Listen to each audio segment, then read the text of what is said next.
सभी जानते हैं कि आज का विषय है आपत्ति विपत्ति। आपत्ति और विपत्ति, यह विषय मैंने इसलिए लिया, कुछ खास कारण है ये विषय लेने का, क्योंकि दरअसल ये जो विषय है आपत्ति के बारे में अभी हम जो पढ़ेंगे वो खासकर भिक्षु विनय में आता है। भिक्षु विनय के संदर्भ में ये आपत्ति कही गई है। पर जब मैंने ये पढ़ा तो मुझे यह ऐसा ज्ञात हुआ कि यह सिर्फ भिक्षुओं के संदर्भ में नहीं, तो हर वो उपासक जो अपना जीवन अच्छी तरीके से जीना चाहता है, जो अपना जीवन अच्छी तरीके से बिताना चाहता है ना, सुखी सुखी गृहस्थ जो कहते हैं ना, वो उसके लिए आवश्यक है। और जिस प्रकार से आज के जीवन में हम जो आपत्ति विपत्ति जो समझ रहे हैं वो किस प्रकार से गलत समझ चुके हैं, गलत समझ रहे हैं, तो आज के ये प्रवचन से यह भी हमारे बातें क्या हो जाएंगी, स्पष्ट हो जाएंगी। इस प्रकार से हम परित्राण में, जब परित्राण की याचना करते हैं अपने घर में परित्राण लेते हुए, हम जब इस प्रकार से बनते से याचना करते हैं कि बनते आपत्ति विपत्ति पटिवहाय, है ना, वो गाथा ये ना, जैसे ये बड़ी संस्कृति होती है कि हर चीज के लिए याचना करनी पड़ती है, पहले उनसे आग्रह करना पड़ता है कि बनते हम ये चाहते हैं, क्योंकि सरल सी बात है कि अगर हम उस इंसान को दे रहे हैं और वो इंसान वो चीज की मांग ही नहीं कर रहा, उस इंसान को चाहिए ही नहीं, तो उसका अर्थ नहीं रहेगा। उत्तर का जिस प्रकार उत्तर का महत्व भी तभी होता है जब प्रश्न रखा जाता है, तभी उत्तर की जो महत्ता है वो बढ़ जाती है। उसी प्रकार से जो बौद्ध संस्कृति में है, कोई भी कृत्य के लिए याचना करते हैं, अनुकंपा के लिए क्षमा याचना, या फिर त्रिशरण पंचशील याचना, या तक परित्र की याचना, या धम्मादेशना की याचना।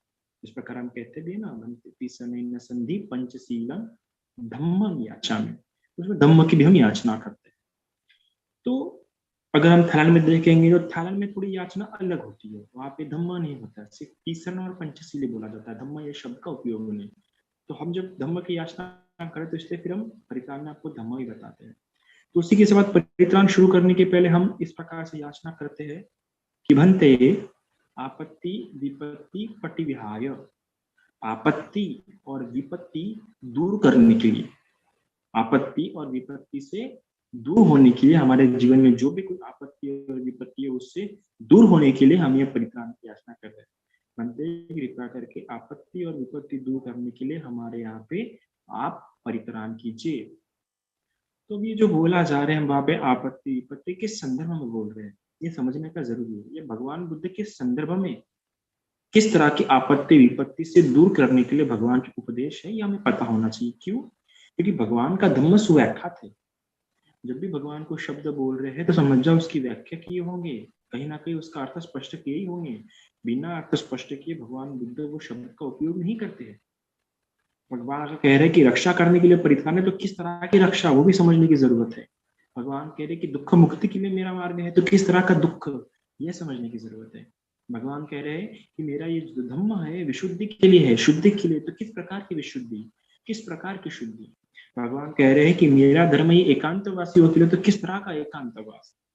मेरा भगवान कह रहे हैं कि धर्म में मौन का पालन करो, तो किस तरह का मौन। अक्सर क्या होता है कि हम जो भी शब्द अगर हमने सुना तो उस शब्द का अर्थ आज हमारे वर्तमान समय में, हमारे समकालीन समय में जिस तरीके से प्रचलित है उसी अर्थ में लेते, पर नहीं।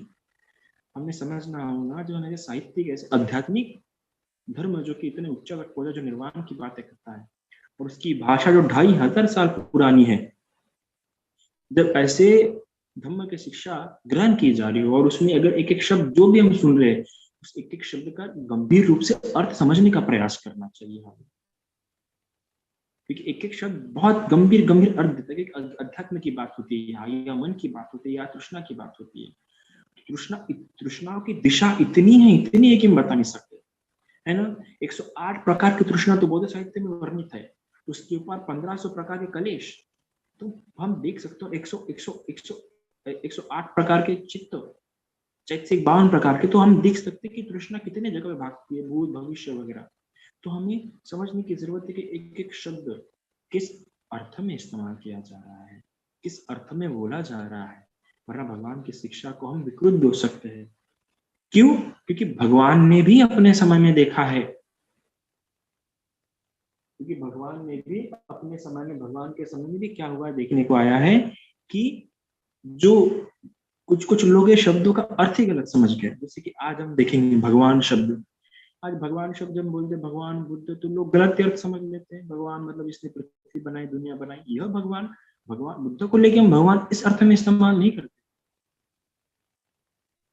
तो ये समझिए, जैसे कहा समाधि, अगर हमने बोल दिया समाधि तो लोग समझ जाते, कब्र ही समझ जाते हैं, लोग लगता कब्र है, पर समाधि का अर्थ अलग है।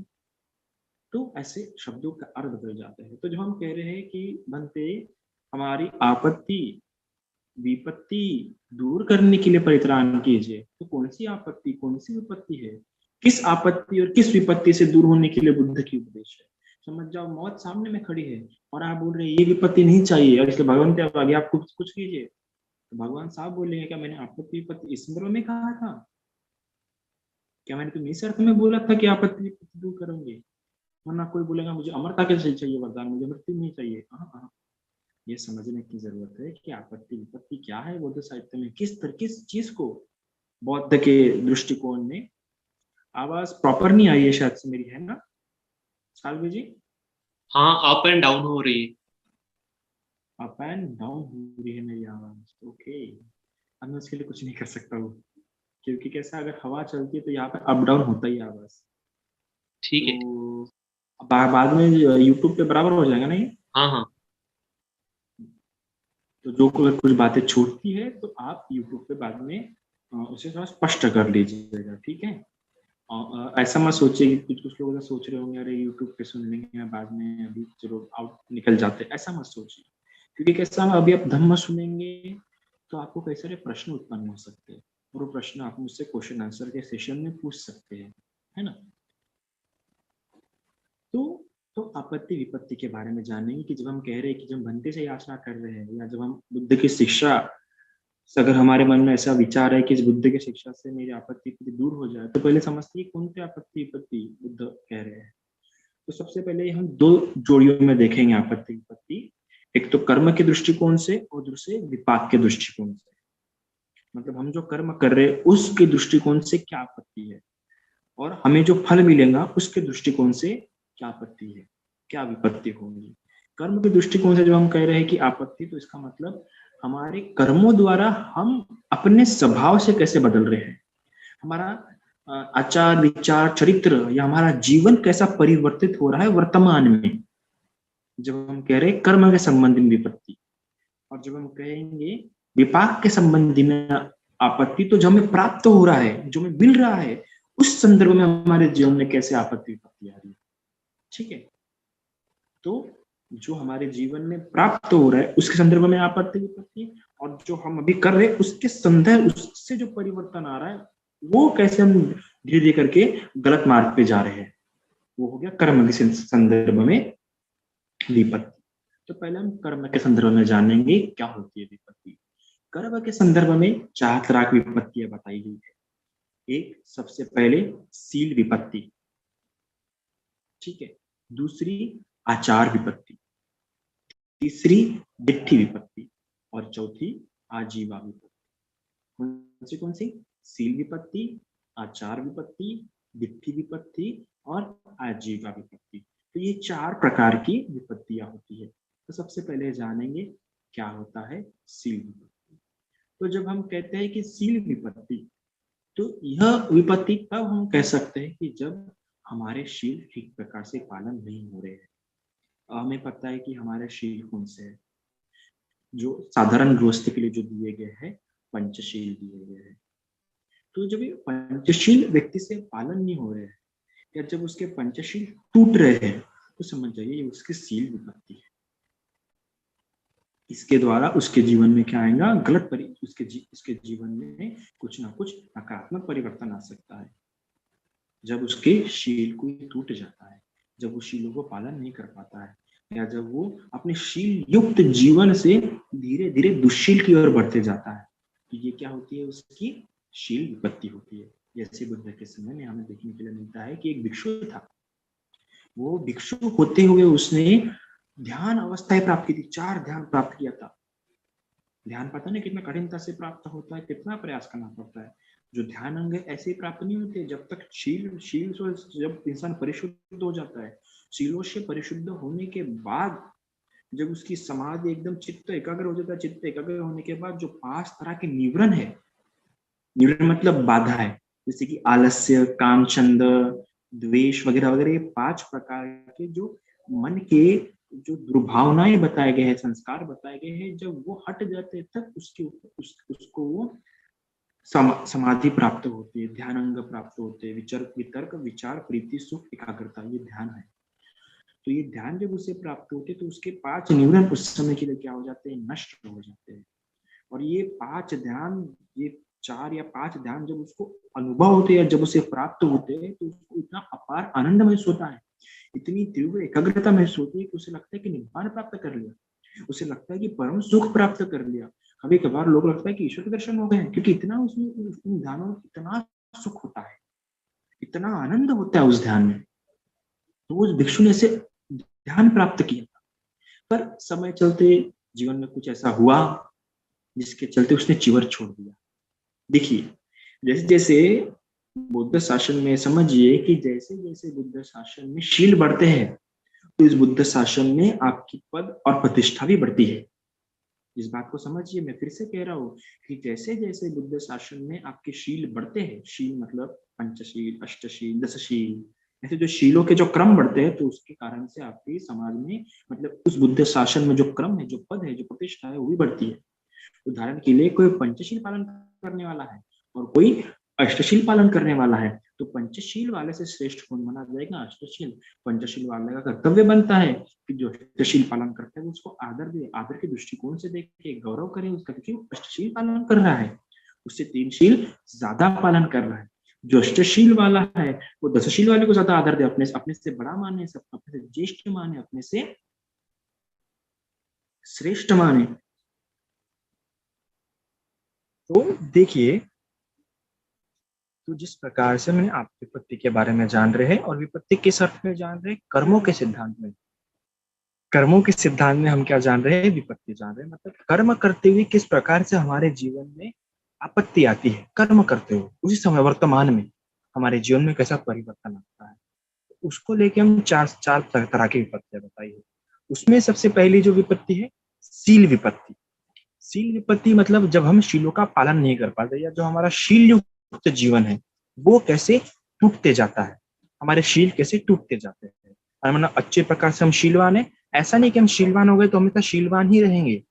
लोगों को लगता है कि हम शीलवान है तो हमेशा जीवन भर शीलवान रहेंगे, नहीं। शीलवान होते हुए भी उससे शील वो नीचे की ओर जा सकता है।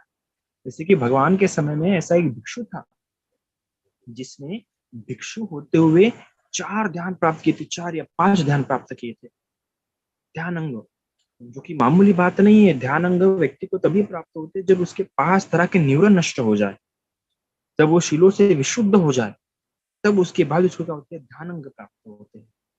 तो उस भिक्षु ने 4 तरह के ध्यान प्राप्त किए थे, 4 या 5 ध्यान प्राप्त किए थे, भिक्षु था वो। तो ध्यान प्राप्त होते हुए उसने चिवर छोड़ दिया के बाद में, देखिए। और अभी गृहस्थ बन जाएगा तो ऑफकोर्स पंचशील तो अष्टशील के दायरे में आ जाएगा।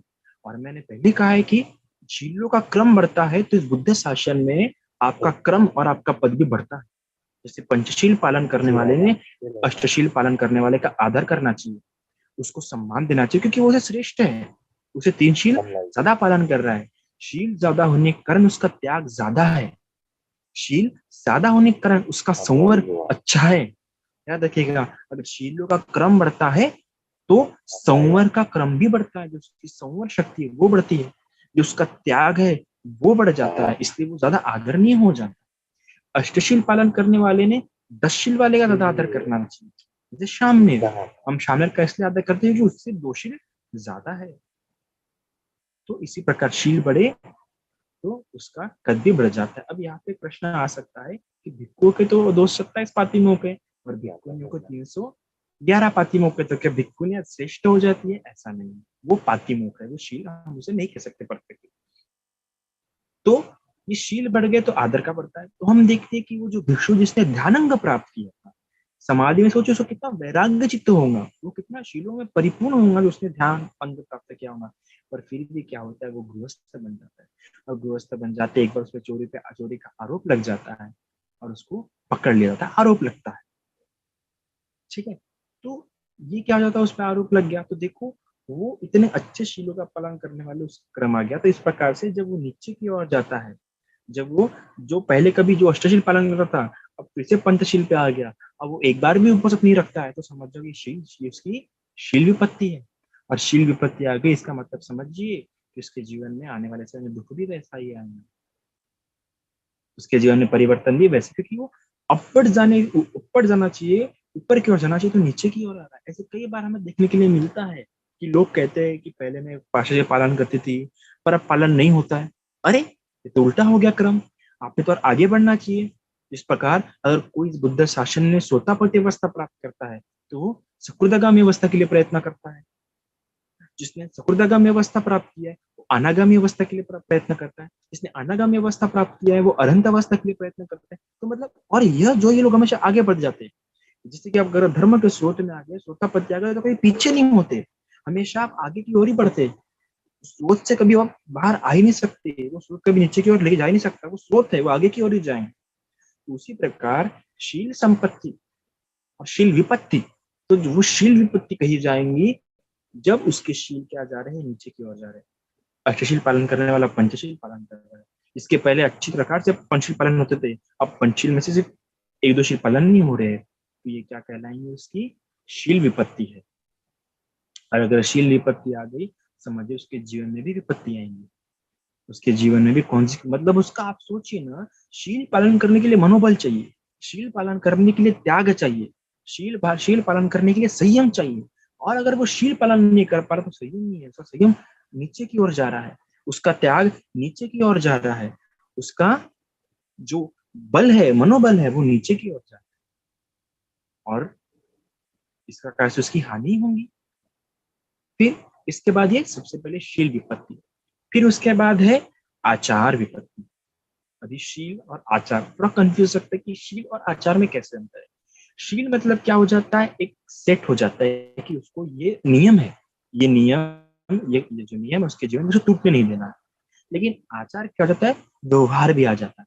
शील हमें सिर्फ इतना सिखाता है कि चोरी नहीं करनी, शील हमें ये सिखाता है कि झूठ नहीं बोलना है, शील हमें ये सिखाता है कि हिंसा नहीं करनी, विचार नहीं करना, दारू शराब नहीं पीना है। लेकिन जब बात आचार की आती है, तो बात आती है व्यवहार की, कि किस प्रकार से हम व्यवहार कर रहे हैं। हमारा व्यवहार बड़ों के साथ, हमारा व्यवहार छोटों के साथ, हमारा व्यवहार हमारे माता पिताओं के साथ, हमारा व्यवहार हमारे पति के साथ, हमारा व्यवहार बच्चे के साथ, हमारा व्यवहार किसी पड़ोसी के साथ, हमारा व्यवहार राह चलते किसी भी अजनबी के साथ, यह जो हमारा व्यवहार है उसे कहते हैं आचार। किस प्रकार से हम चर रहे, मतलब किस प्रकार से हम जीवन बिता रहे हैं, उसे कहते हैं आचार। समझ जाइए, कभी कभार आप रास्ते में चल रहे, रास्ते में चलते हुए किसी अजनबी ने आपको कुछ पूछ लिया, तो तब आपका व्यवहार उसके साथ कैसा है, आपने कैसा, द्वेष युक्त है क्या, लोभ युक्त है क्या, अपनी स्वार्थ युक्त है क्या। आचार में आपका लोभ, आप जो भी कुछ कर रहे हैं, क्या लोभ युक्त तो नहीं कर रहे हैं, क्या द्वेष युक्त तो नहीं कर रहे हैं, किसी के प्रति आप षड्यंत्र तो नहीं रच रहे हैं। यह क्या हम ये परखते हैं, क्या हम ये देखते हैं, ये हमारा आचार है। जब किसी के साथ हमारे संबंध खराब हो रहे, तो समझ जाइए हमारे आज ये हमारी क्या है, आचार विपत्ति है। आपके इससे संबंध पहले अच्छे थे, पर अभी वो संबंध क्या हो गए हैं, खराब हो गए हैं, तो समझिए आपकी आचार विपत्ति है। आपके आचार में क्या हो गई है, गड़बड़ी हो गई है। पहले समाज में आपकी प्रशंसा होती थी, पर अभी आपके समाज में निंदा भी होती है, आलोचना भी होती है। तो समझ जाइए क्या है, आपकी आचार विपत्ति है। तो बुद्ध के समय में हमें देखने के लिए मिलता है कि एक महिला थी, एक महिला थी और उसकी क्या थी, एक दासी थी। तो क्या थी, उस महिला के बारे में ऐसा कीर्ति फैली हुई थी कि उस महिला को क्रोध नहीं आता है, वो बड़े अच्छे से रहती है, उसका स्वभाव समाज में लेके बहुत ही अच्छा था। उसके समाज में उसके मोहल्ले में, उसके इलाके में उसको सब बहुत अच्छा समझते थे कि आसानी से क्रोध नहीं करती है, ये सभी के साथ बड़ा मैत्रीपूर्ण स्नेहपूर्ण इसका क्या है, व्यवहार है। तो उसकी दासी को सही में शंका उत्पन्न हुई कि सही में इसका व्यवहार ऐसा है। चलो ऐसा ये सोच के उसने, उसके मन में आया कि चलो उसकी परीक्षा लेते, चलो जानते हैं। तो एक बार क्या होती है, उसकी दासी ने क्या, थोड़ा देर से उठ जाती है। तो देर से उठी तो मालकिन देखती है कि आज देर से उठी, तब वो उसको थोड़ा प्रेम से कहती है कि अरे आज क्या हुआ, आज देर से उठी, चलो कोई बात नहीं, कल ऐसे गलती मत करना। तो चलो दासी को लगता है हाँ चलो ठीक है, लेकिन एक बार क्या होता है, कल फिर दूसरे दिन क्या होती है, वो फिर से देर से उठती है और वो पहले से ज्यादा। ओ, फिर से आवाज ब्रेक हो रही है। मैं देखता अभी आज का कैसे ना कैसे अरेंज कर लीजिए। मैं कल जो नेक्स्ट सेशन रहेगा नेक्स्ट मंडे का, मैं उसमें कोशिश करूंगा कोई अच्छी जगह देख लूंगा, फिर मैं देखता हूँ। ओके, तो आज देखिए, तो उसके बाद जो दासी थी, उसके उसके जो पहले दिन थोड़ा लेट उठी, ज्यादा लेट उठी नहीं, तो पहली बार था तो मालकिन कहती है ठीक है कोई बात नहीं, कल थोड़ा जल्दी उठ जाना। फिर दूसरे दिन दासी क्या करती है, दूसरे दिन तो सब वो और लेट उठती है। वो बोलती है अरे आज फिर से तुम लेट उठी। देखो ऐसे बार बार आपने गलती, देखो कहीं कहीं वॉइस ब्रेक हो रही है, कहीं कहीं पे नहीं हो रही, तो मेरे ख्याल से आप लोग ही मिस्टेक हो सकती है, प्लीज आप लोग भी जगह चेंज कीजिए। मैं जगह चेंज कर चुका हूँ, मैं सेकंड फ्लोर पे आया हूँ। तो दूसरे दिन क्या होती है, दासी और लेट उठ जाती, तो फिर भी चलो कहती है, क्योंकि उसका बहुत लंबे समय से व्यवहार उसका अच्छा था। तो एकदम से गुस्सा कैसा आया, कहता है देखो देखो ऐसा नहीं चलेगा, ठीक है, कई सारे काम रहते हैं तो ऐसा लेट मत उठा करो। फिर भी लगता है, फिर और जिस दिन क्या करती है, बहुत लेट उठ जाती है। तो उसको जाता है, कहती है क्या रे, तो अच्छा लगता है क्या दासी है ना, तो दासी मान रहे ना, उसका कोसा व्यवहार करती है। और चौथे दिन तो वो पूरा दोपहर होने तक उठती है, तो उसका दिमाग जो मालकिन का है बहुत ही खराब हो जाता है। उठती है और बेलन फेंक के दासी को मार देती है, और उसके दासी के सर से खून निकलता है, और वही लेके बाहर निकलते और देखो मेरी मालकिन ने मुझे मारा, मेरी मालकिन ने मेरे मारा। तो अब तक की जो उसकी अच्छी कीर्ति थी, जो उसके आचार को लेकर जो उससे लोग अच्छा समझते थे, वो अभी एक क्षण में क्या हो जाता है, पूरा मिट जाता है, और लोग उसकी निंदा करना शुरू कर देते हैं। तो ये इस प्रकार से जब हमारा व्यवहार बदल जाता है किसी व्यक्ति को लेकर, और होते हैं, भगवान ने भी कहा है कि ऐसे कई सारे लोग होते हैं जो आपकी परीक्षा लेने के लिए आपको परेशान भी करते हैं, आपको बदनाम करने के लिए आपको परेशान करते हैं, सताते हैं, ताकि आपकी इमेज, आपकी जो छवि है समाज में खराब हो जाए। तो अपने उस ऐसे विपरीत परिस्थितियों में भी हमने हमारा व्यवहार बदलना नहीं चाहिए। देखिए, ये सरल सी बात है कि परिस्थितियां बदलते हैं तो व्यवहार बदल जाता है, पर हमने हमारा प्रयास करना चाहिए कि मेरा आचार इतना अच्छा है, मेरा आचार पहले से इतना अच्छा चलते आ रहा है, तो मैंने अपना व्यवहार क्यों बदलना चाहिए। तो अपने आचार को बदलने, तो आचार बदल गया हमारा, अच्छा आचार से बुरा आचार हो गया, मैत्रीपूर्ण व्यवहार से द्वेषपूर्ण व्यवहार हो गया है, करुणापूर्ण व्यवहार से ईर्ष्यापूर्ण व्यवहार हो गया है ना, मुदितापूर्ण व्यवहार से ईर्ष्यापूर्ण व्यवहार हो गया है, उपेक्षापूर्ण व्यवहार से एकदम कमजोर व्यवहार हो गया है। तो समझिए हमारे आचार में परिवर्तन हो रहा है। ब्रह्म विहारी सबसे सुंदर आचार है। व्यक्ति ने प्रयास करना चाहिए कि मेरा आचार ब्रह्म विहार से क्यों कैसे होगा, कि भगवान जातक कथाओं में कहते हैं कि किसी किसी जन्म में मुझे ध्यान करने का, समाधि लगाने का समय नहीं मिल लगता था, तो मैं ब्रह्म विहार करता था। मैत्री में भी इतना सामर्थ्य कि मैत्री के बलबूते पे भी आप 4 ध्यान प्राप्त कर सकते हैं, समाधि के खनिक समाधि, उपचार समाधि प्राप्त कर सकते हैं आप मैत्री के बलबूते पे भी। इसलिए मैत्री कीजिए, और मैत्री को तो भगवान ने कहा अपमानो धम्मो, अप्रमाण धर्म बताया। देखिए कितना प्यारा शब्द इस्तेमाल किया, अप्रमाण, मतलब इससे कोई सीमा ही नहीं, अनलिमिटेड, लिमिटलेस, इतना बढ़ा सकते अपने हृदय को। अरे यहाँ तक कि भगवान ने कहा है कि जिसकी मैत्री उच्च स्तर तक पहुंची है, उसको सांप भी काट ले तो जहर नहीं चढ़ेगा उसमें। मेरा का भी एक दोहा दोहा है ना, कि जहर का प्याला राना भेजा पीवत मीरा हसी। तो वो जहर पीने पर मीरा को, उसकी मैत्री उस चीज को लेके वैसी थी। तो ऐसा मैत्रीपूर्ण व्यवहार होना चाहिए। तो ये अगर आचार बदल गया, हमारा आचार में बदलाव हो रहा है, तो समझ जाइए हमारी क्या है, आचार विपत्ति है। फिर इसके बाद दिट्ठी विपत्ति, यह बड़ी महत्वपूर्ण चीज है।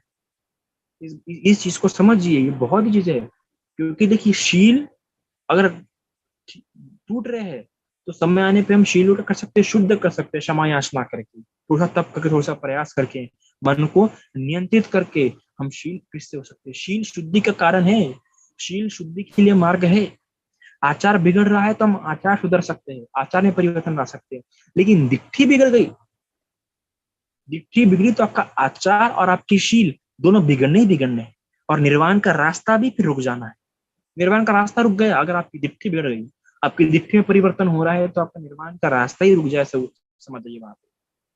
आपकी अधोगति निश्चित ही है, क्योंकि यह दिट्ठी के कारण ही है जो लोग निर्वाण प्राप्त नहीं कर पाते। ये दिट्ठी के कारण ही है जो लोग दुर्गति में जाते हैं। भगवान के समय 62 मिथ्या दृष्टि थे,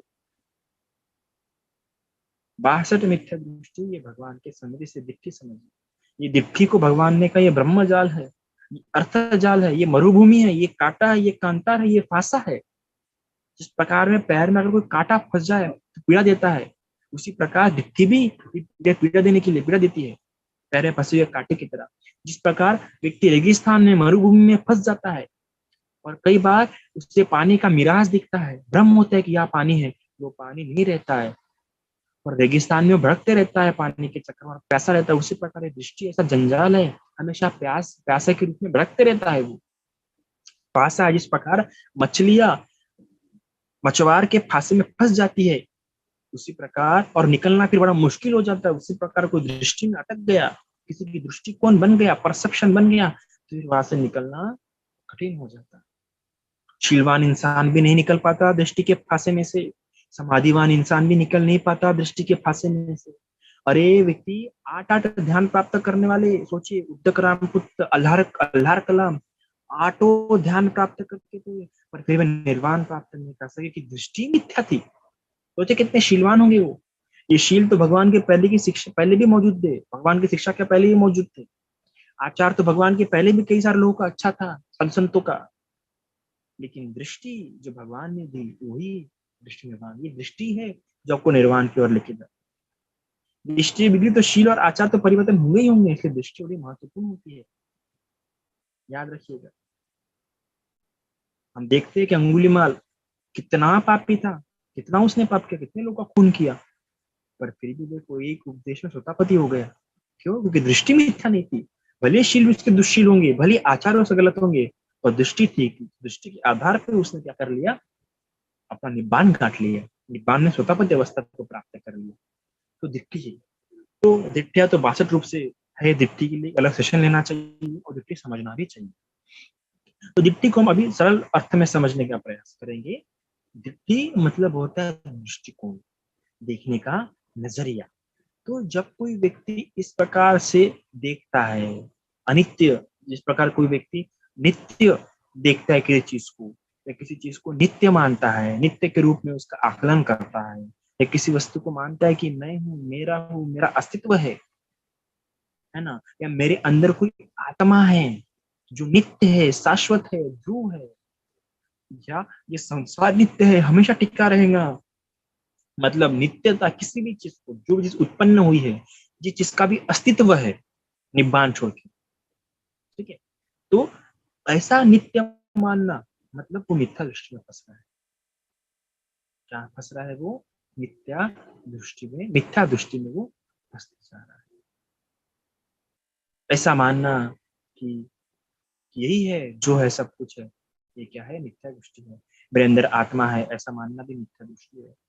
संसार को नित्य मानना भी मिथ्या दृष्टि है। या फिर इसके विपरीत बिल्कुल अपोजिट, कि कुछ भी नहीं है, मरने के बाद सब नष्ट हो जाएगा, ना स्वर्ग है ना नरक है, ये भी मिथ्या दृष्टि है। मतलब ये दो टोक है, एक तो सब कुछ नित्य मानना, और एक कि सब कुछ नष्ट हो जाना मानना, कि सब कुछ नष्ट हो जाएगा, मरने के बाद कुछ नहीं है, ऐसा मानना भी मिथ्या दृष्टि है।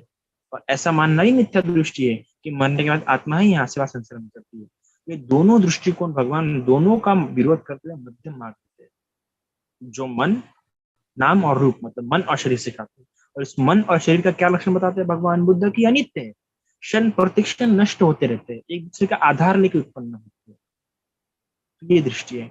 दृष्टि इंसान की भावी बिगड़ जाती है जब वह इस प्रकार से मानता है कि बुद्ध से ऊपर भी कोई ज्ञानी हो सकता है, कि इसके अलावा भी कोई दूसरा मार्ग हो सकता है। इस प्रकार से विचार करना भी, तब मैं ये नहीं कह रहा कि वो उसका बहुत ही बुरा होगा, पर क्या हो जाएगा, उसका निर्वाण रुक जाएगा। वो निर्वाण के, क्योंकि एक सरल सी बात है, भारतीय संस्कृति में हम ये शुरुआत से सीखते हुए आ रहे हैं कि चाहे किसी भी धर्म की शिक्षा हो, पर भारत के हर एक शिक्षा में यह साफ साफ कहा गया कि जिस गुरु से आप सीख रहे हैं, उस गुरु पे आपका विश्वास होना जरूरी है, उस गुरु पे आपकी श्रद्धा होना जरूरी है, जिस गुरु से उस गुरु की शिक्षा पे आपको विश्वास होना जरूरी है। पर अगर उस गुरु पे आप शंका कर रहे हैं, उस गुरु को आप उतना श्रेष्ठ नहीं मान रहे, उस गुरु को आप ज्ञानी नहीं मान रहे, उस गुरु को आप आदर गौरव के दृष्टिकोण से देख रहे, तो उस गुरु की वो गुरु कितना भी, उसका ज्ञान कितना भी अच्छा क्यों ना हो, पर वो ज्ञान का आपको लाभ नहीं हो पाएगा। Psychology, simple psychology, confidence psychology, positive psychology. इसलिए अपने गुरु पे विश्वास होना जरूरी है कि मेरा गुरु मुझे जो बता रहे हैं, हमारे गुरु हमें सिखा रहे हैं, वो सही सिखा रहे हैं, कि हमें बराबर वहीं पे लेके जाएंगे। और यह भी ऐसा भी देखा गया है कि उसका गुरु कितना ही देखते ना हो, पर उसकी श्रद्धा ठीक है, उसकी उस गुरु की शिक्षा ठीक है, तो उसका अपने आप तर ही जाएगा। उसी प्रकार बुद्ध की शिक्षा ये व्याख्यात है, सुव्याख्यात है, और सुव्याख्यात होने के कारण उस पर शंका उत्पन्न नहीं की जा सकती। अगर आपको शंका उत्पन्न भी होती है तो सुव्याख्यात होने के कारण वो शंका आपकी अपने आप क्या हो जाएंगी, सॉल्व हो जाएंगी। क्योंकि अनाथ पिंडी का हमें दो स्वभाव देखने के लिए मिलते हैं, एक तरफ कौन, विशाखा, की तरफ अनाथ पिंडी का। जहाँ एक तरफ भगवान बुद्ध को वेश्या का कई सारे सवाल पूछे थे, वह अनाथ पिंडी का एक भी सवाल पूछता नहीं था भगवान बुद्ध को। तो भगवान बुद्ध स्वयं होकर पूछते अनाथ पिंडी का, तुम क्यों सवाल क्यों नहीं पूछते कोई? तो कहता है कि भगवान बुद्ध, भगवान का धम्म इतना सुव्याख्यात है, मुझे पता है कि भगवान जो भी शब्द कहेंगे उसकी व्याख्या करेंगे ही करेंगे। तो अगर मुझे ऐसा कभी उत्पन्न नहीं होता है कि मुझे ये नहीं समझ रहा, तो मुझे ऐसा विश्वास है कि आगे जाके मैं थोड़ा सब्र करूंगा तो भगवान आगे जाके अपने आप उस बात को स्पष्ट कर ही लेंगे। इस प्रकार भगवान के प्रति या भगवान के धम्म के प्रति, भगवान के संघ के प्रति श्रद्धा रखिए कि यह उत्तम ज्ञान है, यहाँ पे सारे प्रश्नों का हल प्राप्त होना ही होना है। इस प्रकार से गौरव रखता है। दिट्ठी विपत्ति, दिट्ठी विपत्ति से अर्थ होता है कि जो दृष्टि है वो हमारी सीधी रहेगी, उजूपटिपन्नो, सीधी दृष्टि। सीधी दृष्टि कैसे?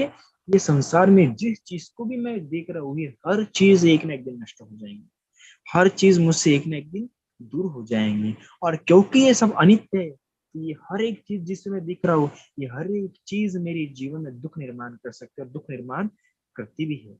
तो इसलिए समझना होगा ये सब अनात्मा है, ये इस संसार में ऐसी कोई भी वस्तु नहीं है कि मैं मेरा कह सकूं। इसलिए भगवान ऐसा मत सोचे कि मेरा पति, मेरा बेटा, मेरा धन, मेरा घर, मेरा परिवार, ऐसे सोचने वाले को भगवान बुद्ध कहते हैं मूर्ख है। अरे जब मेरा मन ही मेरा नहीं है, जब मेरा मन ही मेरा नहीं है, मेरा मन ही मेरा अनुकूल नहीं चलता, तो कैसे मैं कह सकता हूँ कि मेरा पति मेरी सुने, मेरा बेटा मेरी सुने, मेरा घर मेरे हिसाब से चलना चाहिए, या मैं जैसा जीवन बिता रही मेरे पत्नी वैसा जीवन जीना चाहिए, ऐसा बिल्कुल भी संभव नहीं है। पर इसके विपरीत करने की कोशिश कर रहे तो हमारी दृष्टि है जो हम समझ नहीं रहे। जब भी हम दूसरों को या अपने संसार को सिर्फ अपने हिसाब से, अपनी इच्छा के अनुसार चलाने की कोशिश करते हैं, समझ जाइए संसार में आप विघ्न उत्पन्न हो जाए। हम इस बात को नहीं समझ रहे कि सब कुछ परिवर्तनशील है, कुछ ही मेरे हिसाब से नहीं चल सकता, सब कुछ अनात्म है, ये बात को हम वहां नहीं समझ रहे। तो यह है दिट्ठी विपत्ति। फिर उसके बाद है आजीवा विपत्ति। आजीवा विपत्ति मतलब बिजनेस, या हम जो अपनी आजीविका, जो अपनी लाइफ जी रहे हैं, जो अपना जीवन व्यतीत कर रहे हैं, वो किस सोर्स से व्यतीत कर रहे हैं। जो हम संपत्ति कमा रहे हैं अपना जीवन जीने के लिए, वो संपत्ति हम कहाँ से ला रहे हैं। कुछ लोग क्या होते हैं, अभी भगवान ने यहाँ पे कहा है कि भगवान ने कुछ तरह के जो बिजनेस है उसका सख्त मना किया है। जिस प्रकार जहर का अगर आप बिजनेस कर रहे होंगे तो भगवान ने ऐसा कहा मिथ्या जीव का, इस प्रकार का बिजनेस किसी ने नहीं करना चाहिए जहर का। उस प्रकार एनिमल्स का अगर कोई बिजनेस कर रहा है तो वो भी भगवान ने क्या किया, एनिमल्स या मनुष्य को बेचने का जो धंधा है उसको अगर वो कर रहे हैं तो भगवान ने भी मना की है। इसके अलावा मटन मांस मछली धंधा कर रहे हैं तो भगवान ने उसके लिए भी क्या मना किया है। ब्याज का धंधा कर रहे हैं तो भगवान ने उसके लिए भी क्या किया है, भगवान ने मना किया है। इस प्रकार के अगर कोई आज कोई चोरी करके पैसा लाता है तो ये भी क्या है, मिथ्या जीविका है। इस प्रकार के आजीविका भगवान ने बिल्कुल मनाई की है। इस आजीविका से दूर रहते हुए सम्मा आजीविका, मेहनत की कमाई से जो पैसा आता है उसी को भगवान ने क्या कहा। अगर गलत तरीके से पैसा आपके घर में आ रहा है तो आप समझ जाइए ये क्या है, आजीविका विपत्ति। दारू का धंधा करके पैसा कमा रहे हैं, ब्याज का धंधा करके पैसा कमा रहे हैं, तो आप समझिए आप मिथ्या आजीविका कर रहे हैं। इस प्रकार का नहीं करना चाहिए। ठीक है, तो ये 4 प्रकार की क्या है, विपत्तियां है। ये क्या है, 4 प्रकार की विपत्ति है, आपत्ति है। और अगर इस प्रकार से अगर जीवन में अगर ये विपत्ति कभी घटित होती है तो आप पे आपत्ति कोई भी लगा सकता है। ये विपत्ति, आपत्ति मतलब किसी और के द्वारा दोषारोपण करना, किसी और के द्वारा आपके चरित्र पे, आप पे क्या करना, जैसे कि केस ठोक देना फॉर एग्जाम्पल, है ना। तो अगर ये 4 विपत्ति अगर आपकी ये 4 विपत्ति आपके जीवन में आती है, तो समझ जाइए कोई भी व्यक्ति, दूसरा व्यक्ति आप पे आपत्ति लगा सकता है, दोष लगा सकता है। तो इसलिए इस तरह के अगर आपके जीवन में हो रहा है, तो आप समझ जाइए कि आप ऐसा जीवन जी रहे हैं कि कहीं से भी तीर आके लग सकता है। कहीं से भी तीर, मतलब आप एक ऐसे रास्ते से होके जा रहे हैं, समझिए एक रास्ता जहाँ पे माइंस, मतलब जहाँ पे जमीन ने बॉम्ब गाड़ के रखे हैं, एक गलत पैर और तुरंत बॉम्ब ब्लास्ट। तो उसी प्रकार अगर ये शील विपत्ति, आचार विपत्ति, दृष्टि विपत्ति, आजीविका विपत्ति आपके जीवन में घटित हो रही है, समझ जाइए बॉम्ब कभी भी ब्लास्ट हो सकता है। आप हमेशा खतरे में रहेंगे। आपका जो सुख चैन है, जो नींद है, वो ठीक प्रकार से आपको नहीं आएंगे। आपकी स्लीप डिस्टर्बेंस हो जाएंगे, इंसोमेनिया आपको हो सकता है, कई सारे जो भी आपके जीवन में दुख आएगा इन विपत्तियों के कारण आएगा। ये कहीं ना कहीं विपत्ति हो रही है, इससे आपके जीवन में सारी प्रकार के दुख आएंगे। अरे आपकी शील अगर मजबूत हो ना, तो कोई दूसरा व्यक्ति आप पे आरोप नहीं लगा सकता, आपसे भयभीत रहेंगे। तो ये होते हैं कर्म के अनुसार विपत्ति। कर्म करते हुए जो हमारे कर्मों द्वारा जो हम विपत्ति में गिर जाता है, अगर हमारे कर्म ऊपर से जब नीचे की ओर आते हैं, ऊपर से कर्म करते हुए जब नीचे की ओर कर्म हमारे बढ़ते जाते हैं। समझ गया? तो इसके बाद हम जानेंगे गति विपत्ति। इसके बाद हम क्या जानेंगे? गति विपत्ति। गति विपत्ति से हमारा तात्पर्य है कि जो भी प्राप्त हो रहा है फल के रूप में, जो हमें प्राप्त हो गया, अब हम कुछ नहीं कर सकते उसको लेकर, क्योंकि हमें प्राप्त हो चुका है, उसे कहते हैं। कर्म विपत्ति में क्या होता था कि हम उसको चेंज कर सकते थे उस सभी समय, एट प्रेजेंट मोमेंट में, अपने कर्मों को बदलते हुए। लेकिन गति विपत्ति में क्या होता है कि आप उसे चेंज नहीं कर सकते, आपको जो प्राप्त हो गया वो भोगना ही पड़ेगा आपको। तो ये गति विपत्तियां जो है हमारे अतीत के कर्मों के कारण हमें प्राप्त होता है। ये गति विपत्ति बताए गए हैं 4 तरह के। तो उसमें ये जो हम विपत्तियां पढ़ेंगे इसमें 4 सेट है, ये जो विपत्तियां फल के हिसाब से। तो उसमें सबसे पहली विपत्ति है गति विपत्ति। गति विपत्ति मतलब होता है जन्म प्राप्त होना। मतलब जिस प्रकार भगवान ने बताए गए हैं ना कि भगवान ने 8 अक्षण बताया है। अक्षण ये कभी अभी तो मैं बता नहीं सकता 8 अक्षण, क्योंकि ये भी लंबा विषय है। 8 अक्षण मतलब ऐसे क्षण होते हैं जिन क्षणों पे बर्थ नहीं होना चाहिए, इंसान का जन्म नहीं होना चाहिए। ऐसे 8 के अक्षण जहाँ पे मनुष्य का जन्म नहीं होना चाहिए। मतलब ऐसे दूर दराज इलाके में जहाँ पे बुद्ध नहीं जाते हो, जहाँ पे बुद्ध की शिक्षा नहीं जाती होंगी, ऐसे समय में अगर बुद्ध उत्पन्न भी होंगे या बुद्ध शासन भी है, पर आपका जन्म ऐसे इलाके में हुआ है जहाँ पे बुद्ध की शिक्षा नहीं पहुंच रही है या बुद्ध की शिक्षा का पालन नहीं कर सकते थे अक्षर में। इसके अलावा बुद्ध उत्पन्न हुई या बुद्ध शासन चालू है, पर आपका जन्म कहाँ पे उत्पन्न हुआ है? पशु योनि में या नरक में उत्पन्न हुआ है, तो ये भी क्या है? अक्षण है। ये भी क्या है? गति विपत्ति है। मतलब जन्म तो हुआ है पर पशु योनि में हुआ है, तो पशु योनि में उत्पन्न होने के कारण आप धर्म का पालन नहीं कर सकते, धर्म का श्रवण नहीं कर सकते, धर्म को धारण नहीं कर सकते। या नरक में उत्पन्न हुए या फिर प्रेत में उत्पन्न हुए हो, या फिर ऐसे एक ब्रह्मलोक में उत्पन्न हुए हो जहाँ पे आप धर्म नहीं सुन सकते हो। तो ये क्या है? गति विपत्ति है आपकी। या फिर उत्पन्न तो हुए हो लेकिन क्या बैर उत्पन्न हुए हो, उत्पन्न होते हुए पर बुद्धि से मंद बुद्धि उत्पन्न हुए हो, ये क्या है? आपकी गति विपत्ति है। उत्पन्न तो हुए हो पर मिथ्या दृष्टि में अटके हुए हो, ये क्या? आपकी गति विपत्ति है। उदाहरण के लिए हम देखते हैं कि कितने सारे लोग पागल है, वो धर्म को सुन नहीं सकते। ऐसे मैं जब नागपुर में था तो ऐसे कई सारे ऐसे लोग थे जो विहार में बस आते थे पर बैठते थे पर धर्म, क्योंकि मंद बुद्धि थे, वो समझ नहीं पाते थे बस। लेकिन उनकी श्रद्धा देखो कि कम से कम विहार में तो आ रहे हैं तो किसी में कर्म होंगे। तो मनुष्य योनि में इतना अच्छा सुंदर रूप मिला उनको, अच्छा जीवन, धनवान थे, वो धनवान थे, अच्छा रूप थे, सुंदर थे, पर मंद बुद्धि थे। तो क्या है? उनकी गति विपत्ति है। मतलब इतना अच्छा धन प्राप्त होने पर भी, धनवान प्राप्त होने पर भी, इतना अच्छा रूप प्राप्त होने पर भी, इतने अच्छे माता पिता प्राप्त होने पर भी, इतने संपत्ति प्राप्त होने पर भी मन बुद्धि हुए, तो क्या कुछ कोई अर्थ रहा क्या? नहीं। या डिसेबल पैदा हुए तो कोई अर्थ रहा क्या? ये उनकी गति विपत्ति है। अब इसको लेके कुछ परिवर्तन नहीं कर सकते। फिर एक विपत्ति उपाधि विपत्ति। उपाधि विपत्ति मतलब स्वास्थ्य ठीक प्रकार से नहीं रहना। भगवान बोधि राजकुमार चित्र में कहते हैं कि धर्म का अच्छी प्रकार से पालन करने के व्यक्ति का स्वास्थ्य भी अच्छा होना जरूरी है। अगर समय समय पे आपका स्वास्थ्य बिगड़ रहा है तो धर्म पालन करने के बड़ा क्या होता है, प्रॉब्लम आ जाती है। क्योंकि व्यक्ति के जीवन में अगर उसका मन बलवान नहीं है तो बार बार उसके मन में निराशा उत्पन्न होती रहती है, और ये क्या होता रहता है, उसके समाधि में विघ्न उत्पन्न करता है। देखिए, हमारे एक उपासिका है, बेचारी धर्म का बड़ी बड़ी धार्मिक इंसान है, पता नहीं उन्होंने ज्वाइन किया है कि नहीं, ना बोलेंगे कि क्योंकि शायद से नहीं ज्वाइन किया होगा उन्होंने। तो क्या होता है कि वो बेचारी धर्म का पालन करना चाहती है, पर समय ऐसा है कि उसकी तबीयत खराब होती रहती है।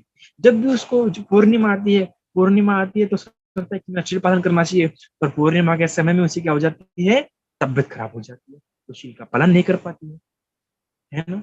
तो स्वास्थ्य खराब हो जाना भी क्या होता है, ये एक तरह से उपाधि विपत्ति है कि स्वास्थ्य खराब हो गया तो हम ठीक प्रकार से धर्म का पालन नहीं कर पाते। एक बार गोयनका जी का बड़ा प्यारा उदाहरण मिलता है कि एक बार जब भिक्षु उनसे मिलने के लिए आए तो बहुत बूढ़े हो गए थे, तो भिक्षु मिलने आ गए थे, तो वो वैसे आगे के क्षमा मांगते कि क्षमा कीजिए भंते जी, मेरे पैरों के कारण उठ नहीं पाऊंगा।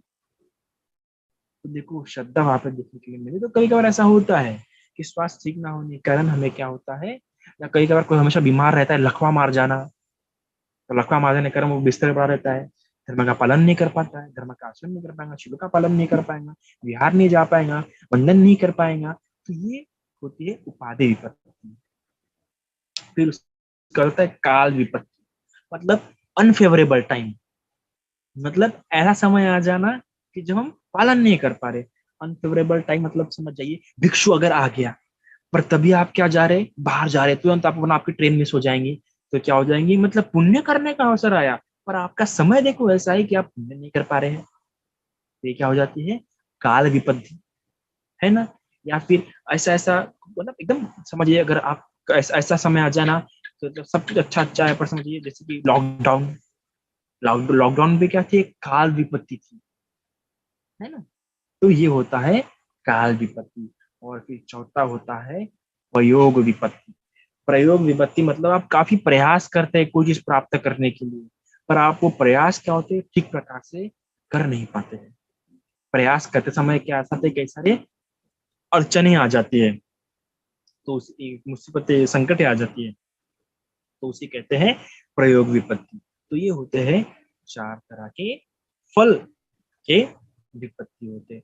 तो देखिए, अगर ये चार तरह का जो फल वाला विपत्ति है, देखिए अगर हमें गति अच्छी प्राप्त हुई है, अर्थात हम अच्छे मनुष्य में प्राप्त हुए हैं, हमारा सब कुछ हमारा अच्छा है, नाम बहरे है, नाम डिसेबल है, नाम मंद बुद्धि है, ऊपर से उपाधि हमारा स्वास्थ्य अच्छा है, हमारा अच्छा समय चालू है ना, धर्म का पालन कर सकते हैं, और हम जो भी प्रयास करते हैं धर्म को लेके कि धर्म में ऐसा करना है, धर्म सुनना है, शील पालन करना है, आज मुझे ये दान करना है, वो दान करना है, ये सब कुछ हो रहा है, तो हमने ज्यादा से ज्यादा करना चाहिए। हमने शुक्र मनाना चाहिए कि ये विपत्ति हमारे जीवन में नहीं आ रही है, तो ये विपत्ति आगे भी नहीं आनी चाहिए, इसलिए ऐसे पुण्य करके हमने रखने चाहिए।